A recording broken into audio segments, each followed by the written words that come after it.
مبارک کو ہم سے جدا کرنے والا ہے، ہم سے بچھڑ جانے والا وہ ماہ مبارک اس کا آخری جمعۃ المبارک ہے، اس لیے اسے جمعۃ الوداع کہا جاتا ہے۔ باقی رہی فضیلت اور برکت وہ تمام جمعات کی برابر ہے۔ یہ جو ایک عام سوچ پائی جاتی ہے کہ جمعۃ الوداع ہے یعنی ماہ مبارک کا آخری جمعہ ہے تو اس کی فضیلت بھی زیادہ ہوگی، اس کی برکتیں بھی زیادہ ہوں گی، اور اس کا کوئی الگ معیار فضیلت ہوگا، معیار برکت ہوگا، ایسی بات نہیں ہے۔ یہ ایک عام سوچ ہے، عام ذہن ہے، یعنی عوامی بات ہے، یہ کوئی علمی بات نہیں ہے، نہ اس کا تعلق کوئی قرآن و سنت کے ساتھ ہے نہ حدیث پاک کے ساتھ ہے۔ جیسی فضیلت پہلے جمعہ کی ہے ویسی فضیلت آخری جمعہ کی ہے، جیسی فضیلت آخری جمعہ کی ہے ویسی فضیلت پہلے جمعہ کی ہے، اور ویسی فضیلت درمیان والے جمعات کی۔ کچھ لوگ تو ایسی سوچ رکھتے ہیں کہ وہ ماہ مبارک دیگر جمعات نہ بھی پڑھیں تو آخری جمعہ کے پڑھنے کا بڑا اہتمام کرتے ہیں، کہتے ہیں آخری جمعہ ہم نے ضرور پڑھنا ہے، کیوں؟ یہ ہے آخری جمعہ، اس کی بڑی فضیلت ہے۔ لیکن فضائل کے اعتبار سے سارے جمعات برابر ہیں۔ پھر ایک اور غلطی بھی ہمارے ہاں پائی جاتی ہے کہ ماہ مبارک کا جو آخری جمعہ ہے یعنی جمعۃ الوداع، اس جمعۃ الوداع والے دن جمعہ کی نماز سے فارغ ہونے کے بعد عصر سے پہلے 2 رکعت نماز نفل پڑھ لی جائے قضاء عمرے کی نیت سے، تو پھر کہتے ہیں کہ ساری زندگی کی قضاء نمازیں جو ہیں وہ معاف ہو جائیں گے۔ ایسا نہیں ہے، نمازیں جتنا بھی ہیں وہ پڑھنا پڑے گی۔ بلوغت کے بعد سے لے کر اب تک آپ کی جو بھی عمر ہے آپ اس کا اندازہ لگا لیں، آپ اس کا حساب لگا لیں کہ میری کتنی نمازیں رہ گئی ہوں گی، کتنی نمازیں قضا ہو گئی ہوں گی۔ آپ ان نمازوں کی فرداً ایک ایک کر کے قضا کریں، انہیں آپ پڑھیں تب جا کر وہ پوری ہوگی۔ ایسا نہیں ہے کہ جمعۃ الوداع والے دن عصر سے پہلے 2 نفل پڑھ لیے قضاء عمرے کی نیت سے تو ساری نمازیں زندگی بھر کی جو قضا ہوئی وہ معاف ہو گئی، ایسا نہیں ہے۔ یہ ایک قرض ہے۔ دیکھیں آپ اگر کسی کا قرض دینا ہے، آپ نے 10 لاکھ روپے اور آپ اس کو 50,000 کی یا لاکھ روپے کی قیمتی گھڑی بڑی مہنگی اور قیمتی گھڑی 50,000 کی یا 1 لاکھ روپے کی اسے آپ دیں اور کہیں بھائی یہ میرا تحفہ ہے، یہ میرا گفٹ ہے، آپ قبول کریں، لیکن اس کے بدلے میں میری جو قرض ہے نا وہ سارا 10 لاکھ روپے ہے جو وہ سارا آپ معاف کر دیں، کیا ایسا ہو سکتا ہے؟ وہ معاف کر دے گا، یعنی قرض جتنا ہے وہ دینا پڑے گا۔ اسی طرح نمازیں بھی یہ اللہ کا قرض ہے، یہ 2 نفل پڑھنے سے معاف نہیں ہوگی، یہ ایک ایک کر کے ساری قضا کرنا پڑے گی، ساری پڑھنا پڑے گی، چاہے نمازیں ہوں چاہے روزے ہوں۔ مسئلہ آ رہا ہے، مسئلے پر بھی بول لیا کرو ذرا محبت کے ساتھ۔ ایک شریعت کا مسئلہ نماز روزہ حج زکات باقی فریضے نکاح طلاق عبادات کا معاملات کا پڑھنے یا سمجھنے سے اللہ پاک 10 نیکیاں عطا فرما دیتا ہے۔ میراث کا مسئلہ سمجھنے سے اللہ 100 نیکیاں عطا فرما دیتا ہے۔ یہ شریعت کو سمجھنے کا کتنا بڑا ثواب ہے، شریعت کو سمجھنے کی کتنی بڑی فضیلت ہے۔ آپ اگر اس نیت کے ساتھ کہ کسی عالم دین سے شریعت کا مسئلہ دریافت کریں گے، آپ چل پڑیں گے، آپ جتنے قدم اٹھائیں گے نا، حدیث پاک میں آتا ہے ایک ایک قدم پر اللہ 1 سال کی عبادت کا ثواب عطا فرماتا ہے۔ اتنا بڑی برکت ہے۔ اور اگر آپ شریعت کا مسئلہ پوچھنے کے لیے جاتے ہیں، جس راستے سے گزریں گے دائیں بائیں درخت ہیں، جھاڑیاں ہیں جی، پھول ہیں، پتے ہیں، کانٹے ہیں، کچھ بھی ہے، کوئی مٹی کے ڈھیلے ہیں، کوئی پتھر کے روڑے، یہ ساری چیزیں یہ آپ کے لیے بخشش کی دعا کرتی ہے۔ ایک مرتبہ حضور کی بارگاہ میں شخص حاضر ہوا، چند شریعت کے مسائل پوچھے، پھر چلنے لگا۔ حضور نے فرمایا بتاؤ کیسے آنا ہوا تھا؟ اس نے عرض کیا یا رسول اللہ بس یہ چند شریعت کے مسائل پوچھنے آیا تھا۔ حضور نے فرمایا بس یہی کام تھا؟ اس نے عرض کیا یا رسول اللہ بس یہی کام تھا۔ آقا نے فرمایا پھر خوشخبری سن، تو جس پتھر سے گزرتا تھا، جس درخت سے گزرتا تھا، وہ تیرے لیے بخشش کی دعا کر رہا تھا۔ آج تو میں ان چیزوں کی اہمیت کا پتہ نہیں ہے۔ اب کہتے ہیں بس مولانا صاحب جو ہے وہ بازار میں مل جائیں گے، وقت کھڑے کر مسئلہ پوچھ لیں گے۔ کسی انسانوں کے جھوم گھٹے میں بڑا رش ہوگا، میلہ لگا ہوگا، اجتماع لگا ہوگا، شور شرابہ ہوگا، وہاں راستے میں چلتے ہوئے بس شریعت کا مسئلہ پوچھ لیں گے۔ ہمیں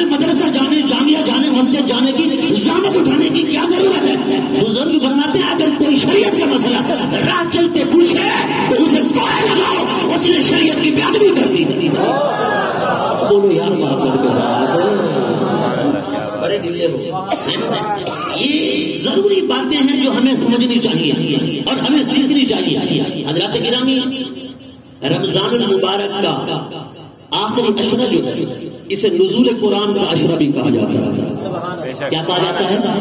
نزول قرآن کا عشرہ. چونکہ اسی ماہ مبارک میں 27ویں شب تھی کہ اللہ نے قرآن کریم جو تدریجن یسیرن آہستہ آہستہ تھوڑا تھوڑا کر کے حضور کی ذات پر اترتا رہا.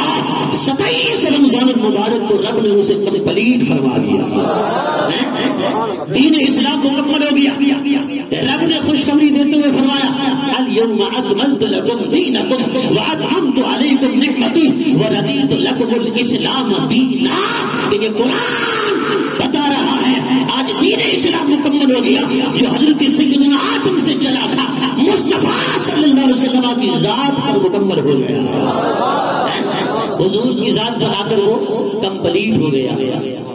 بیٹا آپ لوگ بھی تو بیٹھے ہیں نا، آپ کس مرض کا علاج ہے، کس بیماری کا علاج ہے؟ بولے ذرا محبت کے ساتھ.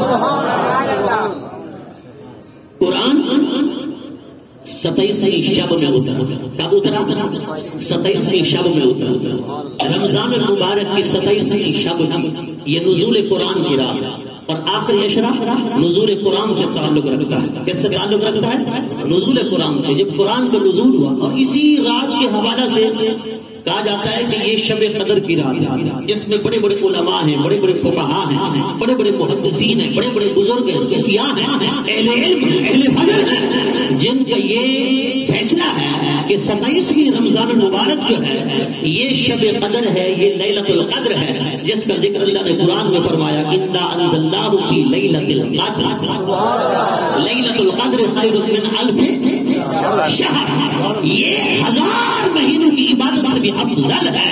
یہ رات یعنی ایک بندہ 1000 مہینہ اور 1000 مہینے کی ہر رات نماز عشاء سے لے کر نماز فجر تک ساری رات نوافل پڑھے، ساری رات عبادت کرے، پوری رات جاگے، شب بیداری کرے، احیاء اللیل قائم اللیل، ساری رات عبادت کرے، ساری رات بندگی کرے.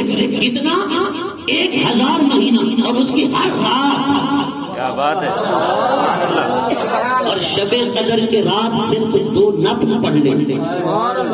اللہ فرماتا ہے یہ برابر ہی نہیں، ان کا کوئی تقابل ہی نہیں. اللہ فرماتا ہے 1000 مہینے کی ساری رات جاگ کر کی گئی عبادت ایک طرف ہے اور جو 2 نفل ہیں شب قدر کے ان کا ثواب اس سے زیادہ ہے، فضیلت بھی زیادہ ہے، فرمایا کہ مقام بھی زیادہ ہے، عظمت بھی زیادہ ہے، برکت بھی زیادہ ہے.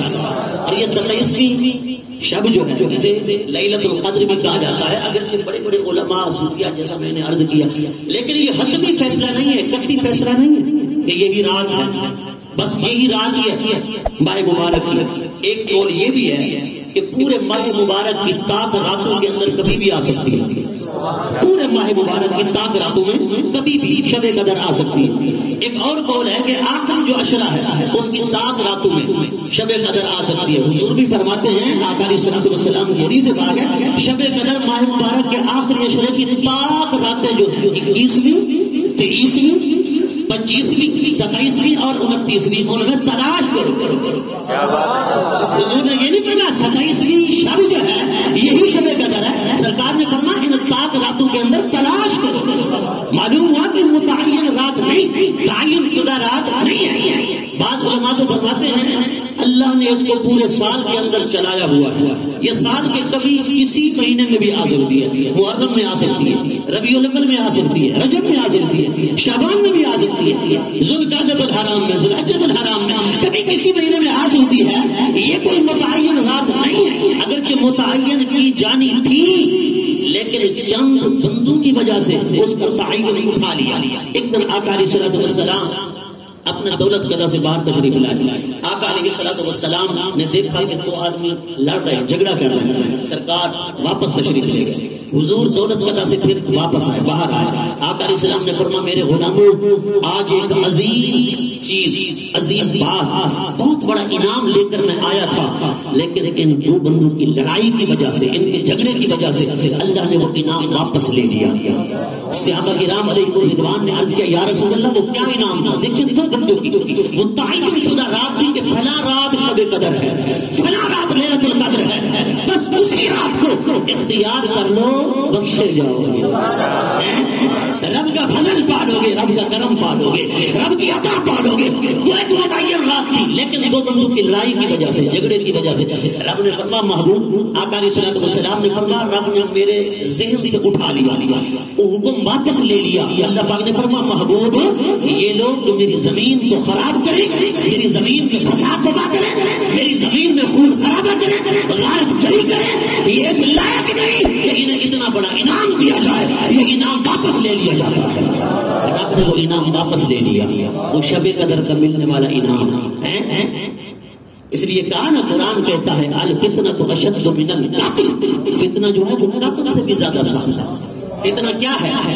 گیلے کرنا، شکوے کرنا، غیبتیں کرنا، بدگمانیاں کرنا، ایک دوسرے کے خلاف چغل خوری کرنا، ظلم کرنا، ستم کرنا، ایک دوسرے کا حق مارنا، فریب، جھوٹ، دھوکہ دہی، بدعنوانی، کرپشن، یہی تو سارے کام ایسے ہیں جن سے زمین میں فساد پیدا ہوتا ہے، بگاڑ پیدا ہوتا ہے، زمین جو ہے وہ تباہ ہو جاتی ہے، برباد ہو جاتی ہے۔ اللہ اکبر! آج آپ اندازہ فرمائیں جو لوگ اپنے منہ میں قتل نہیں کرنا چاہیے تھا، قتل بڑا گناہ ہے، انہی لوگوں کو آپ توجہ سے دیکھیں جو قتل کے خلاف ہوتے ہیں نا، وہی ایک دوسرے کے غیبتیں کر رہے ہوتے ہیں، وہی جو ہے بدگمانیاں کر رہے ہوتے ہیں، وہی چغلخوریاں کھا رہے ہوتے ہیں، وہی جو ہے ایک دوسرے کی پردہ داری کر رہے ہوتے ہیں۔ یارو ذرا سوچو، اپنے من میں جھانکو، آج امت کہاں جا رہی ہے؟ کھائی کے گڑے کے اندر گرتی جا رہی ہے۔ ہم قتل کی تو مخالفت کرتے ہیں، لیکن زمین میں فتنہ برپا کرنے والی تمام چیزیں اپناتے ہیں، تمام کام کرتے ہیں۔ بتائیں پھر ہم رب کی کتنی بڑی رحمتوں سے محروم ہو رہے ہوں گے۔ دو بندے لڑائی کریں، جھگڑا کریں، اللہ شب قدر کا انعام واپس لے لے۔ رب فرمائے انہیں لائق ہی نہیں دیا جائے تو جہاں روزانہ دنگے فساد، لڑائی جھگڑے، ہاں جی جہاں روزانہ خرابہ ہو اور ایک دوسرے کے دستوں گرے بام ہوں، ایک دوسرے کی عزتیں اچھالیں، ایک دوسرے کی پردہ کریاں کریں، چھوٹے بڑے معاملات، لڑائی جھگڑے، بتائیں رب کی کتنی رحمتیں جو اتری ہوں گی مصطفیٰ کی امت پر، رب نے واپس لے لی۔ تو اگر چاہتے ہیں ہم کہ رب کی رحمتوں سے، رب کی عظمتوں سے، رب کی برکتوں سے، رب کے فضل سے، رب کے کرم سے، اس کی بخششوں سے، اس کی مغفرتوں سے ہم اپنی جھولیاں بھرتے رہیں تو ماحول کو پرامن رکھنا پڑے گا۔ آج ہم اگر کسی گناہ کو دیکھتے ہیں، کوئی غلطی کا کام دیکھتے ہیں، کوئی گناہ کا کام دیکھتے ہیں، ہمارے ماتھے پہ شکل ہی نہیں آتی۔ ہم کوئی غلطی دیکھ رہے ہیں، خلاف شریعت کا، خلاف سنت کا، شریعت کی دھجیاں اڑ رہی ہیں، سنت کی دھجیاں اڑ رہی ہیں، حضور کے دین کا خلاف ہو رہا ہے، اسلام کا خلاف ہو رہا ہے، وہاں پر جو ہے بدعنوانی ہے، عریانی ہے، فحاشی ہے، وہاں پتہ نہیں کیا کیا ہو رہا ہے، اسلام کے خلاف ہو رہا ہے۔ تو ہم کیا کہتے ہیں؟ ہم کچھ نہیں کہتے، امر بالمعروف یا نہی عن المنکر یہ فرض ہم کچھ سمجھتے ہی نہیں، وہاں خاموشی سادھ لیتے ہیں، چپ سادھ لیتے ہیں، اور ہم اس کو نام دیتے ہیں صبر کا۔ یہ صبر نہیں، یہ بہت بڑی بے غیرتی ہے، یہ بہت بڑی تیوسی ہے، یہ دین اسلام کے ساتھ دھوکہ ہے۔ صبر تو کسی مصیبت میں کیا جاتا ہے، اور یعنی فحاشی شریعت کے خلاف کام ہو رہا ہے، دین کے خلاف کام ہو رہا ہے، حضور کی سنت کی دھجیاں ہو رہی ہے، وہاں آپ روکتے نہیں، منع نہیں کرتے، اور آپ برا بھی محسوس نہیں کرتے، ماتھے پہ شکن بھی نہیں آتی، تو آپ اس کو نام دیں صبر کا۔ یہ صبر نہیں ہے، امر بالمعروف اور نہی عن المنکر۔ اسی وجہ سے یہ وہ عمل ہے جس کی وجہ سے اللہ نے حضور کی امت کو فرمایا یہ بہترین امت ہے، یہ خیر امت ہے، یہ افضل امت ہے۔ باقی امتوں میں کیا ہوتا تھا؟ اگر گناہ ہو رہا ہے، برا کام ہو رہا ہے، وہ اس میں شامل ہو جاتے تھے، خود بھی اس میں شامل ہو جاتے تھے، وہ کام کرنے لگ جاتے تھے۔ اللہ نے فرمایا تم تباہ ہو گئے، برباد ہو گئے۔ حضور کی امت کو اللہ نے بہترین امت فرمایا، خیر امت فرمایا، وسط امت فرمایا، افضل امت فرمایا، اعلی امت فرمایا۔ یہ سارے ٹائٹل، یہ سارے عنوان، یہ سارے تمغے، یہ اعزازات کیوں دیے؟ فرمایا نیکی کا حکم دیتے ہیں، برائی سے روکتے ہیں، صرف اس وجہ سے۔ لیکن وہی ٹائٹل آج ہم گنوا رہے ہیں. کیوں؟ کہ آج ہمارے اندر وہ سکت نہیں. وہ آقا علیہ الصلوۃ والسلام نے ارشاد فرمایا میرے غلاموں جیسے کسی لوہے کو زنگ لگتا ہے, یہ برتن کو زنگ لگتا ہے نا, اسی طرح دل کو بھی زنگ لگ جاتا ہے. ایک نقطہ آتا ہے اس کے ساتھ دوسرا, پھر تیسرا, پھر چوتھا, اس طرح وہ دل زنگ آلود ہوتا چلا جاتا ہے حتیٰ کہ پورا زنگ آلود ہو جاتا ہے. پھر گناہ کا احساس بھی نہیں رہتا, گناہ بھی اچھا لگنے لگ جاتا ہے, گناہ کے اندر لذت محسوس ہونے لگ جاتی ہے. خلاف شریعت کام کرے تو فخر کرتا ہے, خلاف اسلام اور دین کام کرے تو فخر کرتا ہے. حضور کی سنت کو نالی کے اندر رولنے کے بعد, دھجیاں اڑانے کے بعد وہ کہتا ہے خوش ہو رہا ہے کہ میں بڑا حسین ہو گیا. شریعت کے خلاف کام کر کے وہ اترائے اور فخر کرے تو میں کہتا ہوں یار وہ سنت کا خلاف ہی نہیں کر رہا. اگر اسلام کی کسی بھی امر کے خلاف, شریعت اور سنت کی کسی بھی بات کے خلاف کرنے کے بعد دل میں خوشی محسوس کرتا ہے, وہ سمجھ لے اس کا ایمان رخصت ہو گیا. اگر ملامت نہیں کرتا اپنے آپ کو, تکلیف نہیں ہوتی, پریشانی نہیں ہوتی, خلاف شریعت کام کرتا ہے اور پھر خوشی محسوس کرتا ہے, پھر فخر محسوس کرتا ہے, اس کو اچھا جانتا ہے, تو بتائیے پھر شریعت کے خلاف امر کو اچھا سمجھنے والا اور شریعت والے امر کو اچھا نہ سمجھنے والا اس کے اندر کوئی ہے ایمان والی چیز؟ اس لیے حضور فرماتے ہیں اس کو زنگ آ جاتا ہے. صحابہ نے عرض کی یا رسول اللہ اگر دل زنگ آلود ہو جائے کیا کیا جائے؟ آقا علیہ السلام نے فرمایا کثرت تلاوت القرآن. فرمایا دل کا زنگ دور کرنا چاہتے ہو تو قرآن بار بار پڑھو, کثرت کے ساتھ قرآن کی تلاوت کرو. 27ویں رمضان المبارک کی رات نزول قرآن کی رات ہے اور اس آخری عشرے کے اندر قرآن کا نزول ہوا. اس نزول قرآن کی وجہ سے عرب کے ریگستان میں ایسا انقلاب آیا. وہ عرب کے لوگ جو بدو تھے, جو دیہاتی تھے, جو بے راہ روے تھے, ایک دوسرے کے خون کے پیاسے تھے, جنہیں زندگی گزارنے کا ڈھنگ نہ تھا, سلیقہ نہ تھا, مزاج شناس نہ تھے, ان کی طبیعت میں رونق نہ تھی, وہ برفتگی نہ تھی, وہ پیار نہ تھا, وہ محبت نہ تھی, وہ الفت نہ تھی. قرآن ایک ایسا عظیم انقلاب لایا, خدا کی عزت کی قسم جو خود نہ تھے راہ پر اور ان کے راہ پر بن گیا. قرآن نے ان کی زندگیاں بدل دی, قرآن نے ان کے مزاج بدل دیے, قرآن نے ان کی عظمت بدل دی, قرآن نے ان کی شان بدل دی. اس لیے چاہتے ہو دل شیشے کی طرح ہو جائے, صاف ہو جائے, شفاف ہو جائے, رب کے جلوے نظر آئے تو آپ قرآن سے یاری لگا لو, قرآن سے یاری لگا لو. یہ قرآن کتاب انقلاب ہے, یہ قرآن کتاب ہدایت ہے, یہ قرآن کتاب عظمت ہے, یہ قرآن کتاب برکت ہے, یہ قرآن کتاب دستور ہے, یہ قرآن کتاب قانون ہے. اور محض برکت سمجھنے والوں کہتے ہیں بس مہینے کے بعد, سال کے بعد, 6 ماہ کے بعد قبر پر بھی قرآن پڑھوا لیا, گھر میں بھی قرآن ختم کروا لیا, بس برکت حاصل کر لی. کیا سمجھتے ہو قرآن سے کتاب برکت ہے, قرآن کتاب دستور ہے, قرآن کتاب قانون ہے, قرآن کتاب آئین ہے, قرآن کتاب انقلاب ہے. یہ دلوں کا انقلاب برپا کرنے کے لیے آیا ہے, شکلوں کا انقلاب برپا کرنے کے لیے آیا ہے, یہ کائنات کا نظام بدلنے کے لیے آیا ہے. مسلمان اٹھو, اگر چاہتے ہو کائنات کو حکمرانی کرنا ہو قرآن کا دامن تھام لو.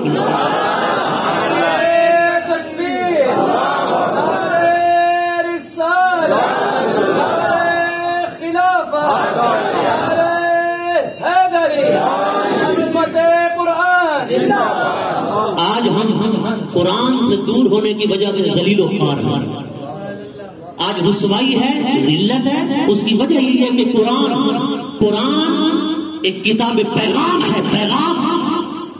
میں آپ کے پاس کوئی لیٹر لے آؤں اور کہوں کہ بلا آپ اسے پڑھیں نا, اس کا مطالعہ کریں, اس میں نے کچھ لکھا ہے, آپ اسے لے کر چومے چوم کر سر پہ رکھیں کہ مفتی صاحب لیٹر لائے ہیں, اس کے بعد آپ جیب میں ڈال لیں, کہ حضرت آپ اپنے پاس ہی رکھ لیجئے, یا وہ سامنے جو ہے وہ وہاں رکھ دیجئے ڈیسک پہ, آپ اس کو پڑھیں ہی نہیں, تو کیا میں خوش ہوں گا کہ میں لیٹر لایا اور میں نے بڑی محبت سے لکھا, آپ نے پڑھا ہی نہیں, دیکھا ہی نہیں, چوما بھی ہے, سر پہ بھی رکھا ہے, بسم اللہ پڑھ کر لیا بھی, لیکن آپ نے اس کو پڑھا نہیں, تو یہ میرے مشن سے, میرے پیغام سے بغاوت ہوگی. اللہ نے یہ نہیں فرمایا قرآن کو صرف چومو, قرآن کو صرف برکت کے لیے لو ہاتھوں کے اندر, سینے پہ رکھو, سر پہ رکھو, اور اسے ڈھونڈ کر الماری کے اندر رکھ دو. یہ کتاب پیغام ہے. رب کہتے ہیں میں نے لکھا کیا ہے اسے پڑھو تو صحیح, اسے سمجھو تو صحیح. خدا کی قسم قرآن کو اگر مسلمان پڑھے, مسلمان تو مسلمان ہے, اگر غیر پڑھے نا اس کے بھی دل میں اتر جاتا ہے. حضرت مولانا صدر الفاضل نعیم الدین مرادآبادی رحمۃ اللہ تعالی علیہ ایک پنڈر جی کے ساتھ آپ کا ہو گیا مناظرہ. مناظرہ یہ ہوا کہ کس کا مذہب پر حق ہے, کس کا دین پر حق ہے. حضرت مولانا صدر الفاضل مرادآبادی رحمۃ اللہ تعالی نوجوان عالم دین تھے اور وہ پنڈر بڑی عمر کا تھا, محمد رسیدہ, عمر رسیدہ. اس نے کہا اے نوجوان میں تیرے قرآن کو جانتا ہوں, تو بتا تیری وید کو جانتا ہے؟ آپ نے فرمایا نہیں میں تیری وید شید کو کچھ نہیں جانتا, مجھے کچھ نہیں پتا. اس نے کہا میں تو تیرے قرآن کے 15 پارے یاد کر چکا ہوں, 15 پاروں کا حافظ ہوں اور تیرے پورے قرآن کی تعلیمات کو جانتا ہوں. آپ نے فرمایا پنڈت جی مناظرہ ختم ہو گیا. اس نے کہا وہ کیسے؟ آپ نے فرمایا تیری وید کے اندر کوئی کمال ہی نہیں کہ کسی غیر کو مرود کر سکے یا کسی غیر کو اپنا گریدہ کر سکے. یہ تو میرے قرآن کا کمال ہے, میرے کتاب پیغام کا کمال ہے, کتاب انقلاب کا کمال ہے جو مصطفیٰ لائے 27ویں شب کو اترا, عرب کے ریگستانوں میں اترا کہ انقلاب پیدا کر دیا. اپنے تو اپنے رہے, میرے قرآن کو غیر پڑے تو ان کے بھی سینے میں اتر جاتا ہے. یہ تو میرے قرآن کا کمال ہے. اپنے کو اپنے غیر بھی کریں تو سینوں میں گھر کر جاتا ہے. اللہ اکبر. حضرت گرامی اس لیے رب فرماتا ہے وَإِن كُنتُمْ فِي رَيْبٍ مِّمَّا نَزَّلْنَا عَلَىٰ عَبْدِنَا فَأْتُوا بِسُورَةٍ مِّن مِّثْلِهِ.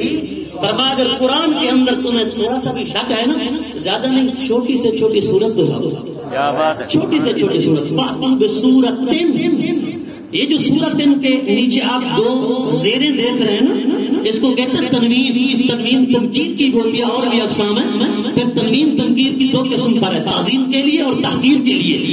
یہاں تحقیر کے لیے اللہ فرماتے ہیں زیادہ بڑی نہیں, چھوٹی سے چھوٹی سورت کو لاؤ. کیا بات ہے. پر خدا کی عزت کی قسم انہوں نے جہاز اڑائے, انہوں نے جدید ٹیکنالوجی سسٹم نافذ کیے, انہوں نے بہت بڑا انقلاب برپا کیا. یہود ہوں یا نصارہ ہوں, لیکن قرآن جیسی کتاب نہ لا سکے تھے, نہ لا سکے ہیں, نہ لا سکیں گے. بولو محبت کے ساتھ بولو الحمدللہ. اس لیے ہم کہتے ہیں اور یہودیوں اور عیسائیوں اوچھے ہتھ کنڈے استعمال نہ کیا کرو.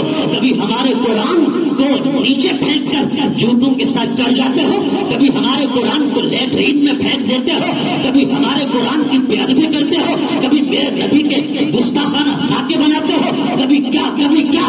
ہم کہتے ہیں اگر ہو نا تم بڑے علم والے, بڑے فن والے, تو آؤ تکنیکی طور پر ہمارے ساتھ بات کرو. ہم دعویٰ کر چکے ہیں وَإِن كُنتُمْ فِي رَيْبٍ مِّمَّا نَزَّلْنَا عَلَىٰ عَبْدِنَا فَأْتُوا بِسُورَةٍ مِّن مِّثْلِهِ. کائنات کو اعلان ہے, مسلمانوں کا چیلنج قبول کرو, بڑی تو بڑی نہیں, چھوٹی سی سورت بھی لا کر دکھاؤ, پتا چلے. توجہ آپ کی. قرآن عظیم الشان معجزہ ہے اسلام پر میرے نبی کا کہ آج تک دشمن اس کا جواب دینے سے آج وہ لاچار ہے. آقا علیہ السلام نے ایک دن فرمایا میرے غلاموں, یہ عرب والے جو شعراء ہیں نا, یہ اپنی کلامیں لکھتے ہیں, خانہ کعبہ کے دروازے پہ لٹکا دیتے ہیں. حضور نے فرمایا میرے غلام یہ سورہ کوثر لے جا, اسے بھی خانہ کعبہ کے دروازے پہ لٹکا دے. وہ لے کر لٹکا دیا. چند دنوں کے بعد فیصلہ ہونا تھا, تمام کلامیں اتاری جاتی, ان کا موازنہ کیا جاتا, مقابلہ کرایا جاتا, توازن, تقابل, اتار چڑھاؤ, فصاحت, بلاغت سب کچھ دیکھا جاتا. اللہ اکبر. اس کے بعد وہ فیصلہ کیا جاتا کون نمبر 1 آیا ہے اور کون مقابلہ جیت گیا. بڑے بڑے فصیح بلیغ شعراء عرب کے جن کو زبان دانی پہ ناز تھا, جو کہتے ہیں شرق سے لے کر غرب تک, شمال سے لے کر جنوب تک, پوری کائنات میں ہم جیسا کوئی زبان دان نہیں ہے, ہم جیسا کوئی زبان رکھنے والا نہیں ہے, ہم جیسا کوئی بڑا فصیح بلیغ شاعر نہیں ہے. جن کو اپنی زبان پہ ناز تھا, اپنی بولی پہ ناز تھا, اپنی لغت پہ ناز تھا, اپنے کمال پہ اور کمال فن پہ ناز تھا. اللہ اکبر. وہ بڑے بڑے شعراء جب وہ رکھی کی گئی نا ساری کلام اور ان کا موازنہ اور مقابلہ ہونے لگا. جج حضرات بیٹھے, منصف بیٹھے, جب ساری کلامیں دیکھ لی گئی آخر کے اندر سورہ کوثر پر جب نظر پڑی نا تو سارے ہاتھ کے پٹ گئے, سب کی آنکھیں پھٹ گئی اور سب کی زبانوں سے بیساختہ نکلا ما ھذا من کلام البشر. اے یارو لگتا ایسا ہے یہ کسی انسان کا کلام ہی نہیں ہے, یہ کسی انسان کا کلام ہی نہیں ہے, یہ رب العالمین کا کلام لگتا ہے. ایک سورہ کوثر کا مقابلہ بڑے بڑے عرب کے شاعر نہ کر سکے تو میں نے کہا یہودی ہو, نصرانی ہو, اور امریکی ہو, برطانوی ہو, اور فرانسیسی ہو, اور یورپی ہو, تمہارے پاپے بھی اٹھائیں, جتنا چاہو زور لگا لو, ہماری قرآن کی سورہ کوثر جیسی صورت بھی نہیں بنا سکتے. اللہ نے بولا ہے قرآن ہمیں عطا فرمایا ہے, ذالک الکتاب لا ریب فیہ, فرمایا کوئی مائی کا لال آیا ہی نہیں جو قرآن کا مقابلہ کر سکے. اس لیے میرے امام اعلی حضرت عظیم البرکت کیا خوب فرماتے ہیں, تیرے آگے یوں ہیں دبے لچے فصحا عرب کے بڑے بڑے, تیرے آگے یوں ہیں دبے لچے فصحا عرب کے بڑے بڑے, کوئی کہے منہ میں زبان نہیں بلکہ جسم میں جان. اعلی حضرت فرماتے ہیں آقا آپ جب لبھایا سے پھول گراتے ہیں یہ کیا بولے آپ کے آگے, ان کے بارے تو ایسا محسوس ہوتا ہے ان کی جان نکل گئی ہے, یہ بے جان اور بے جسم ہو چکے ہیں, مردہ ہو چکے ہیں. اللہ اکبر. گرامی یہ ہے قرآن کی شان. میں کئی گھنٹے بیان کرتا رہوں, خدا کی قسم قرآن کی عظمتیں ختم ہونے والی نہیں. اللہ فرماتے یہ قرآن کتاب شفا ہے, یہ قرآن کتاب رحمت ہے. وَنُنَزِّلُ مِنَ الْقُرْآنِ مَا هُوَ شِفَاءٌ وَرَحْمَةٌ لِّلْمُؤْمِنِينَ, ہے ایمان والوں کے لیے. اور فرماتا ہے اِنَّا نَحْنُ نَزَّلْنَا الذِّكْرَ وَإِنَّا لَهُ لَحَافِظُونَ. اے میرے محبوب کی امت, تورات, زبور, انجیل, صحائف عاطف بِمَسْتُحْفِظُوا مِن کتاب اللہ, ہم نے یہ اتارے تو ہم نے انہیں کو کہا وہ توراتی ہو, وہ زبوری ہو, وہ انجیلی ہو, تم ہی ان کی حفاظت کرو. لیکن جب قرآن اتارا تو ہم نے قرآنیوں کو نہیں کہا وہ قرآن والوں تم اس کی حفاظت کرو. ہم نے کہا اِنَّا نَحْنُ نَزَّلْنَا الذِّكْرَ وَإِنَّا لَهُ لَحَافِظُونَ. میرے محبوب کی امت, تعلیم قرآن تمہارے ذمہ ہے, حفاظت قرآن ہمارے ذمہ ہے. اس لیے آپ دیکھیں بڑی سے بڑی عمر کا حافظ قرآن, قاری قرآن پڑھے, اگر وہ کوئی غلطی کرے نا تو چھوٹا بچہ جو قرآن بھی پڑھ رہا ہے وہ بھی اسے لقمہ دے دیتا ہے اور کہتا ہے بابا جی اس طرح نہیں ہے, اس طرح ہے. یہ ابھی حفاظت کروا رہا ہے نا قرآن کی. اللہ اکبر. اللہ کی گرامی قرآن سے ایسے یاری لگاؤ. حضرت مولائے کائنات علی بن مرتضیٰ کرم اللہ تعالی وجہ الکریم انا مدینۃ العلم وعلی بابها, جن کو حضور نے باب العلم فرمایا, ان کی قرآن کے ساتھ یاری کا عالم کیا ہوگا. حضرت سیدنا عبداللہ بن مسعود رضی اللہ تعالیٰ عنہ فرماتے ہیں مولا علی وہ ہیں جن کے پاس قرآن کے ایک ایک لفظ کا ظاہر بھی ہے, باطن بھی ہے. حضرت علی فرماتے ہیں لوگوں قرآن کی کسی آیت کے بارے پوچھو میں بتاؤں گا دن میں اتری ہے یا رات میں اتری ہے, میں بتاؤں گا پہاڑوں میں اتری ہے یا میدانوں میں اتری ہے, میں بتاؤں گا سردیوں میں اتری ہے یا گرمیوں میں اتری ہے. علی بتائے گا قرآن کی ایک ایک آیت کے بارے. علی ہر آیت کے ساتھ ظاہر جانتا ہے, ساتھ باطن جانتا ہے. علی کے پاس جو قرآن کا علم تھا اس کے کیا کہنے, خدا کی قسم وہ تو امام راضی بھی گواہی دے گئے. امام راضی فرماتے ہیں رب نے ساری کائنات کے علوم قرآن میں رکھ دیے اور قرآن کے علوم رب نے سورہ فاتحہ میں رکھ دیے. سورہ فاتحہ کے علوم رب نے بسم اللہ شریف میں بند کر دیے. بسم اللہ شریف کے علوم و معارف رب نے بسم اللہ کی با میں رکھ دیے. بسم اللہ کی با کے تمام علوم و معارف, مطالب و مفاہیم رب نے بسم اللہ کی با کے نقطے میں رکھ دیے. اور حضور کے اس عظیم صحابی اور اہل بیت کے عظیم بات جسے حضور نے فرمایا کہ باپ العلم ہے, مولا علی فرماتے ہیں انا نقطہ تو تحت البا, لوگوں وہ با کے نیچے والا نقطہ کوئی اور نہیں, میں علی ہوں, میں علی ہوں. اور حضور نے فرمایا قرآن اور علی کی یاری ایسی ہے، علی مع القرآن والقرآن مع علی. سرکار فرماتے ہیں قرآن علی کے ساتھ ہے، علی قرآن کے ساتھ ہے. لم یفترقا، فرمایا کبھی جدا نہیں ہوں گے. حتی یردا علی الحوض، یہاں تک کہ حوض کوثر پر بھی آئیں گے تو دونوں اکٹھے آئیں گے، دونوں ایک ساتھ آئیں گے حوض کوثر پر بھی. حضرات گرامی، علی باب العلم ہے. علی وہ ہے جس نے صرف و نحو کی بنیاد رکھی. صرف و نحو وہ علم ہے جس کے بغیر نہ کوئی قرآن سمجھ سکتا ہے، نہ کوئی حدیث سمجھ سکتا ہے، نہ کوئی فقہ کو سمجھ سکتا ہے، نہ کوئی عقائد کو سمجھ سکتا ہے. الصرف ام العلوم والنحو ابوہا، علی ہے جو علم صرف و نحو کی بنیاد رکھنے والا ہے.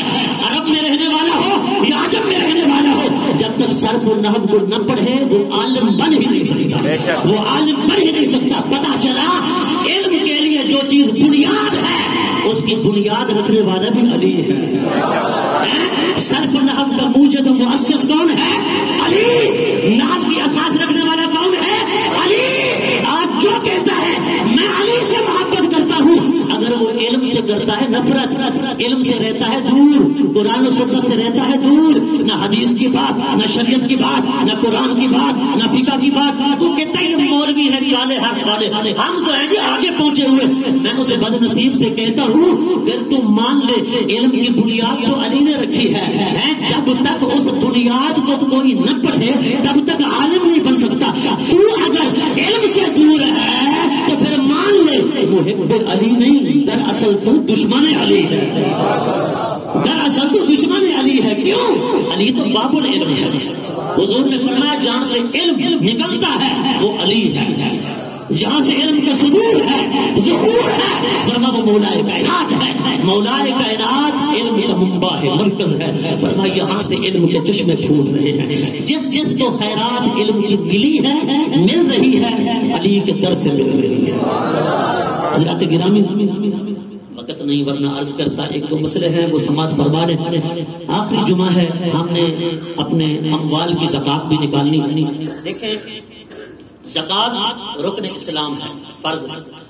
جس کسی کے پاس 7.5 تولے سونا اور 52.5 تولے چاندی ہوتی وہ مالک کے نصاب ہے. یہ 52.5 تولے چاندی کے برابر اس کے پاس دکان میں کوئی مال تجارت ہے، کوئی سامان تجارت ہے جو وہ دکان کے اندر رکھتا ہے، اس کی مالیت 52.5 تولے چاندی کے اگر برابر ہے تو وہ بندہ بھی صاحب نصاب ہے، مالک کے نصاب ہے.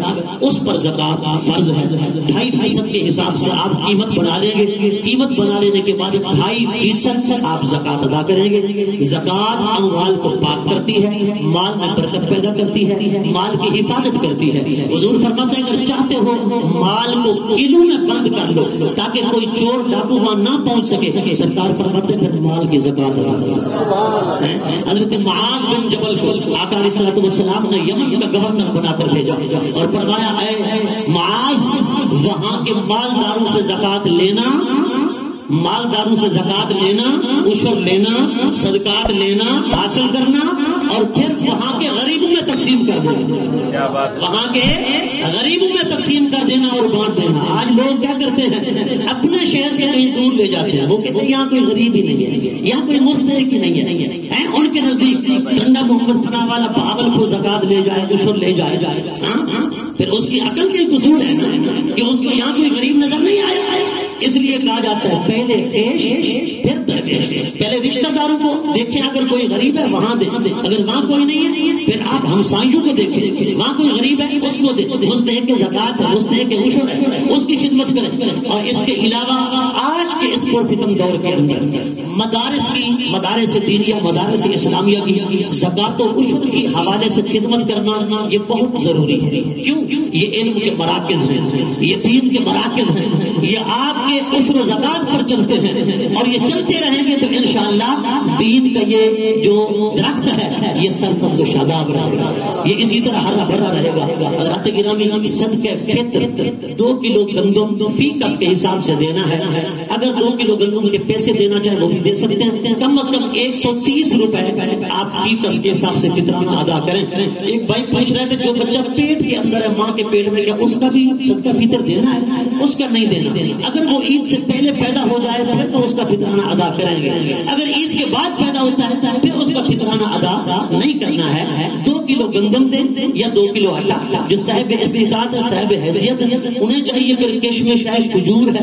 آج کل 4 کلو کھجور کی جو قیمت بنتی ہے اس حساب سے اپنا فطرانہ ادا کریں. اب کوئی امیر بندہ ہے جو کروڑ پتی ہے، ارب پتی ہے، وہ بھی پھر 2 کلو گندم پہ ٹھہرا رہے تو پھر اچھی بات تو نہیں ہے. اللہ فرماتا ہے وَمِمَّا رَزَقْنَاهُمْ يُنْفِقُونَ. اس میں کنجوسی مت کرو، جتنا زیادہ دو گے دیا ہوا تو ہمارا ہے. تم کہاں سے لائے تھے؟ یہ ہمیں نے تو ادا کیا تھا. یہ ساری ادا تجھ پر ہماری ہے. حق للسائل والمحروم. تیرے مال کے اندر سائل کا بھی حق ہے، محروم کا بھی حق ہے، مقدمہ کا بھی حق ہے، غریب کا بھی حق ہے، فقیر کا بھی حق ہے، مسکین کا بھی حق ہے، یتیم و بیوہ کا بھی حق ہے. سانپ بن کے نہ بیٹھ جا، اس میں سے ان کا حصہ بھی نکال. حضرات گرامی دعا ہے اللہ پاک ہم سب کو عمل کی توفیق عطا فرمائے.